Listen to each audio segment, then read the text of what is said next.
Good evening. Good evening. Bob Bocock, co-founder of the Aaron Brockovich Foundation, was in town last Friday and found the condition of the 5-ash water treatment plant to be far worse than he imagined. 12 of the 22 wells feeding the plant were inoperable.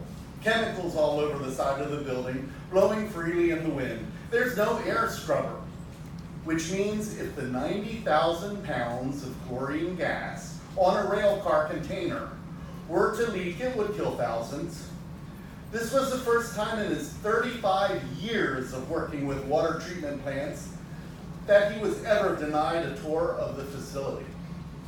He was shocked to find a note in his room at the Conrad Hotel telling him the yellow water is perfectly fine for him to drink and that it meets all EPA guidelines.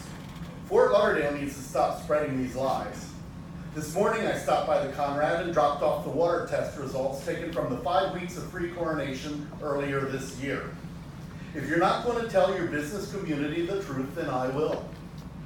Aaron Brockovich posted the following on her Facebook page, quote, "Bubble gum and baling wire, that's what's holding Fort Lauderdale's water treatment plant together, barely.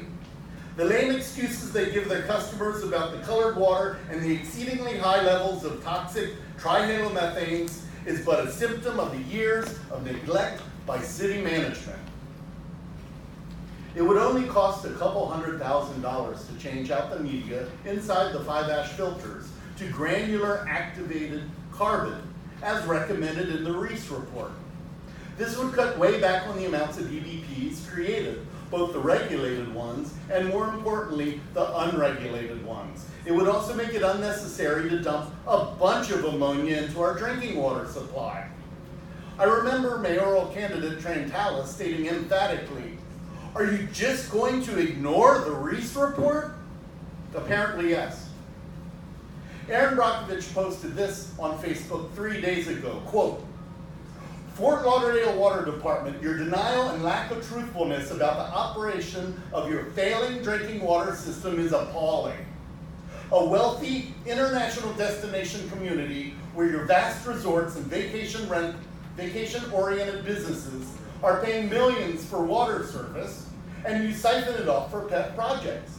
You should be more than ashamed of yourselves. Your neglect, complacency, and unprofessionalism now serves as the national example of how a drinking water utility can, and yes, chooses to do virtually everything wrong." I think she's talking to you, Lee. "We are up to your shenanigans and will pursue every lawful means necessary to get the consumers of Fort Lauderdale safer water." Thank you, Mr. Bloomberg. Last time we spoke, Dean, you said you'd bring it up in conference, and you didn't. Do we have anywhere to go from here? Yes, we do, as a matter of fact. I'll talk to you about it privately. This is not a question and answer kind of situation. Thank you. Great, I look forward to that.